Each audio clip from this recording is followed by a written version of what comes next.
Hey there. So we are here giving my kind of like initial impressions about, almost my final impressions about Texas and all that fun stuff. So I will say I spent like the first couple days.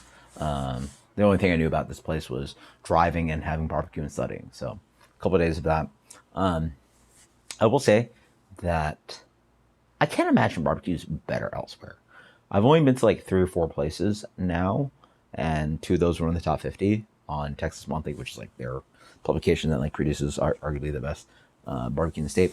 I've heard somebody talk about like, oh well, like in Atlanta, it's like sweet. I'm like, what? I don't want sweet barbecue. Blech. Like, it's so good. It's so basic. It's so just smoke, time, execution, salt, pepper. Like, I don't know what other places in the country do. Like, I'm somewhat familiar, but like, talk to me about like Oklahoma City, Kansas City, or I think Kansas City. Yeah, sorry, Kansas City, no, Kansas City, North Carolina, South Carolina, whatever. They do sauces, whatever. I don't care. I can't imagine barbecue elsewhere in the country can be as good. Also, Texas is huge, and the amount of good barbecue you can get has to be, sorry, unbeatable. So far I've loved it.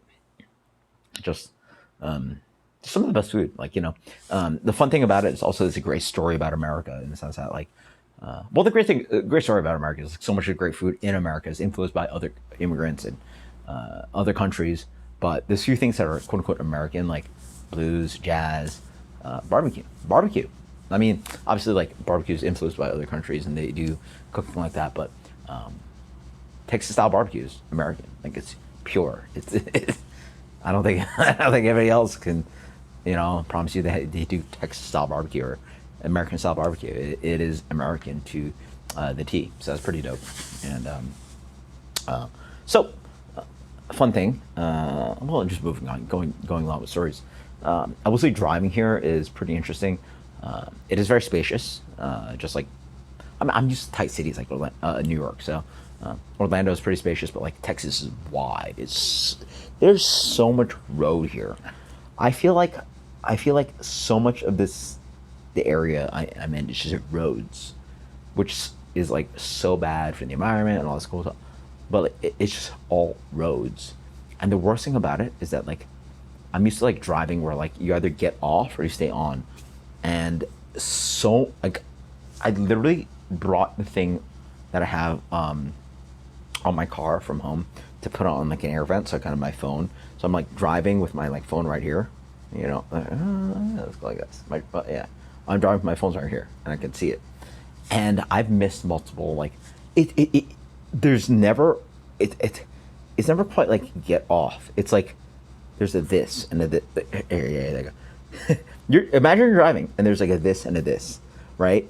And there's always a this and this. And there's times where they're asking you, "Are you kidding me?" to get on a ramp, and then it's three lanes of traffic, and you have to slip on another road. And I missed it because what am I do? Cut everybody off and drive three lanes, ripping like ripping 60 miles an hour to get like just so I can get on the high. It's stressful driving here sometimes. I mean, people are not like shit drivers, but it's just like you're just always on alert because you always have to like get on a certain road that just goes like this. It's always a fork. That's not a fork goes like this, by the way, or like this.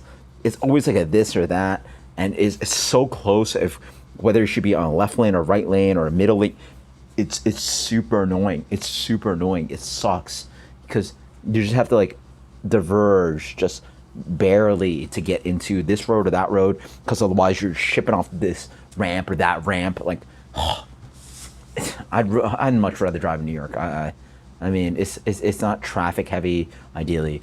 Then I get it. I did drive traffic heavy. I'm going to Dallas, and it was actually pretty fun seeing Dallas. Like, it's a big city, which is nice because it's like a top 4 or 5 city in the country, right? And you send traffic, and I was like, oh yeah, I feel like in New York again. So, yeah, I tried to visit Dallas, and well, I did actually visit Dallas, so there's that. But I'll try to do it again. What else I have to say about this place? pretty chill. People seem to be pretty nice. Like, I haven't really done too much. I will say, I went out on a Wednesday and it was dead as hell. Like, I was looking for something to do, and apparently one of my friends, or he took the test, but he's also a partner at a brewery down here, and he told me not to go to the downtown down here where the college kids hang out. So I was like, oh, cool, I'll go see like the cooler part. I guess Fort Worth is not like Fort Worth's a pretty big city. It's like I think it's the 12th biggest city in the country. I try to sneak around like ideally the cooler part. Like, so ideally, every city, decent sized city you go to, there's like a downtown where it's like clubby and loud and kids. Like, I'm 34 now, right? I'll be 34 in like 50 minutes. Um, so there's that, and then there's another part where it's like actually more fun, where it's like a little bit hipstery, and that's what I'm all about. Like, like hipster. Denver had that area. Portland's had that area. For sure, New York and Brooklyn. You're gonna go to Brooklyn. The East Village even is maybe not the East Village anymore, but like, for sure you can get it in Brooklyn. But even the East Village is pretty fun. You can find a place to hang out. But that's, again, I think that's the biggest city in the country. It was dead. It was dead, dead, dead. Then again, I went to one bar that finally at the end of the night. It was at my end of the night, which is unfortunate. I recommend Nickel City if you're going to Fort Worth. Go to Nickel City. I love the range of like high end, low end. So you can get a fancy cocktail or you can get a beer and shot, and then also the garbage kind of like bar food which is so good. And that is probably one of the best bar burgers I've ever had. Again, it was the end of my night, so. How good does food taste in the air night? Always the best, right? It's very tasty. Oh, so good. Smash burger. Oh, with the grilled onions. I don't even want to think about it right now. So, what do I have to say about impression about Dallas? Fort Worth. I know. It's cool. Seems like there's a lot of stuff to do. I mean, again, it's a pretty decent sized city. I'm sure if I could, I would do more in the city, and there's so much to do compared to. I didn't realize Orlando was like a top 60 city, like somewhere in that range, versus like this is a top 15 city. It's a huge city on top of Dallas, which is like ginormous. So I really only have one more day to really like roll out and really see what I can get out of the city. But it's been pretty fun. And so, Darwin, what are you doing with your birthday being like, I'm literally going to turn 34 in like 50 minutes? Like, why are you sitting in your hotel room? Well, I need to go to sleep soon because my Goldie's. I'm going to Goldie's. Goldie's. That is the number one place listed on Texas Monthly. I've literally sat on YouTube watching hours and hours and hours of just this barbecue place that is supposed to be the best. And I don't wait online for beer. I have waited online for beer before, but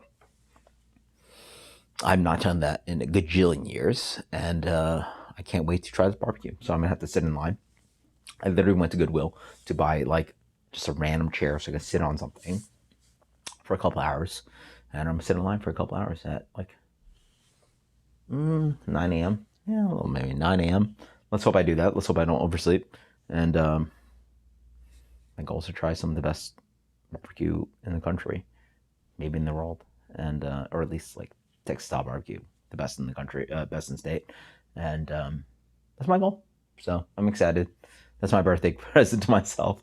Well, being here after the test is also a present to myself. And oh, by the way, if you guys are asking, my family's okay. They just don't have power, so it really sucks. And but everything else is okay.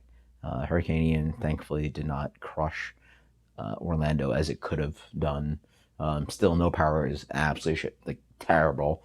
It's one thing to do it as an adult, but like having kids, I can't imagine it, and I really feel bad for Katie having to deal with it. And I really hope for the best. And hopefully, the power turns on soon. So until next time, guys. Cheers later.